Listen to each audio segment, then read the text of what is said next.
What's happening, everybody? Welcome to Aaron Lewis Central. Now, we're going to have a quick little chat about Erik Ten Hag's future and obviously going into the Aston Villa game tomorrow, which is looking kind of like a D-Day for the manager, if I'm being honest with you, with the form that Aston Villa have been on, obviously playing in the big Champions League games at the moment and doing very, very well for themselves, whereas Man United are playing in the second tier European competitions and not faring very well as the poor performances in the Premier League to start off with.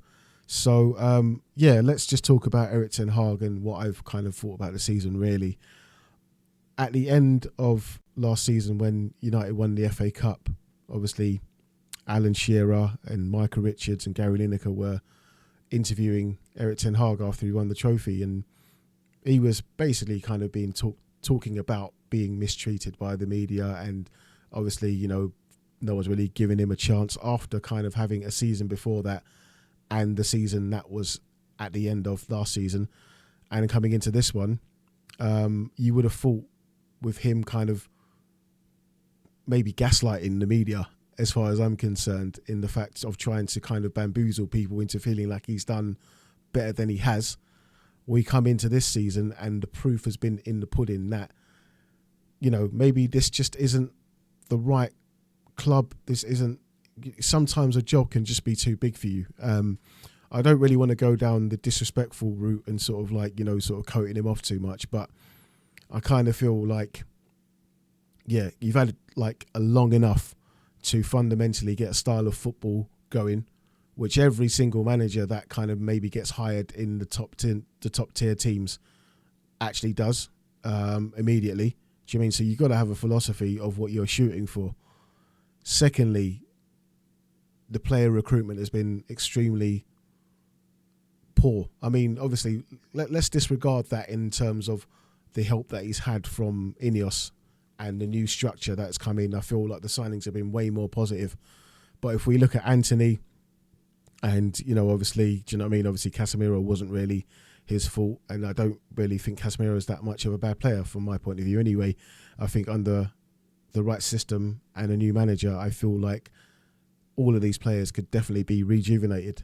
We saw that, obviously we don't want like an Ollie thing where there's a manager bounce and then it's gone. And then, do you know what I mean? You're going back to square one again. But I do feel like these players need a positive new burst of energy in there, and obviously it's being talked about and well kind of looked at that Ruud van Nistelrooy could be that potential guy to step into the reins if Erik Ten Hag was removed. I've been watching a lot of the general consensus from obviously people around, and they're kind of saying that maybe Ruud is a good and positive step, and maybe it isn't a good and positive step because he is in this kind of system that's not working at the moment. So what's the point of kind of bringing him in? And then secondly, it's like, is he too inexperienced? Do you not want to see another club legend sort of make a bit of a meal of the job and sort of ruin their reputation?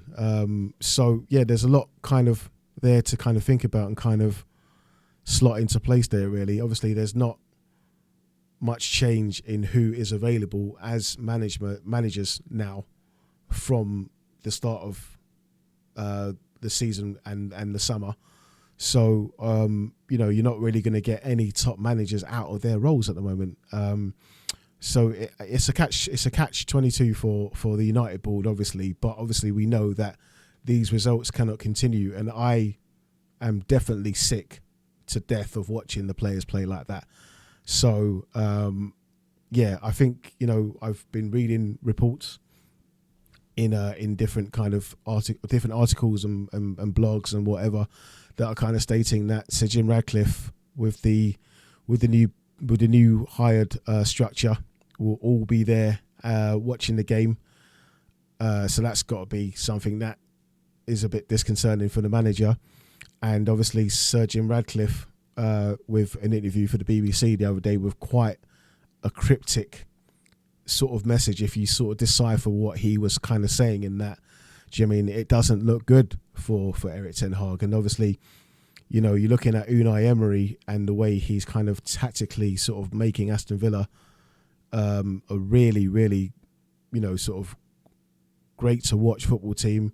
Really, really well organised. You know what all the players know what they're doing, and it just seems so cohesive there, and their trajectory is getting better and better. So, you know, it's kind of maybe not the greatest time to play Aston Villa, but also we are Manchester United as well. So, you know, I don't think that a surprise victory tomorrow would be out of the realms of the possibility.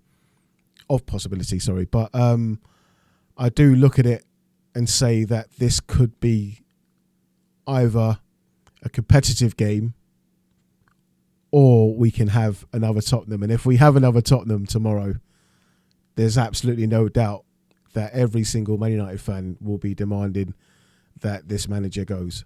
But on a more different note, going into how I feel about the game in general, I mentioned before that I think, you know, this is a game United can win if we are on form and we sort of rise to the occasion. I don't see why we cannot. We've got a fantastic team that are just not gelling. They're not playing cohesive football. They're still... It's been a mixed bag this season, because you can say and you can sort of holler out at loads of different performances that have made sense at different times and then haven't made sense at different times. So it's so inconsistent. As the commentator who was commenting on the Porto game said, Man United, I think it was Robbie Savage, he was saying Man United are consistently inconsistent. And I think that's the problem you need to nail down and sort of really, really sort of get into perspective, that, you know, tomorrow we could be absolutely brilliant at Aston Villa, and then in the next fixture it could be a pile of shit. So yeah, it's hard to know what side you're going to get, really. So tomorrow, I don't know how to call it, really. Aston Villa are the team going in to the game in better form than Man United, but we are Man United. We do when it's under the cosh and when things look really, really bad, you can get a performance out of us. And I feel like are the players going to rally together and save this manager for another week until the possible next time everyone's calling for his next another? And I don't think one result will change it anyway. The inevitable is definitely coming, but will the players show some fortitude and kind of rescue the manager, spare his blushes a little bit? I don't know.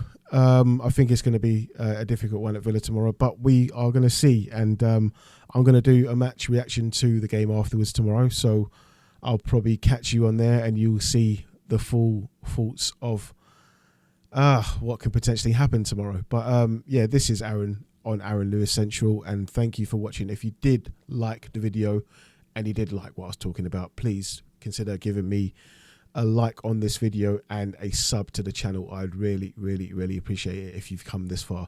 So thank you very much. You'll see my match reaction tomorrow, and God bless, and see you later.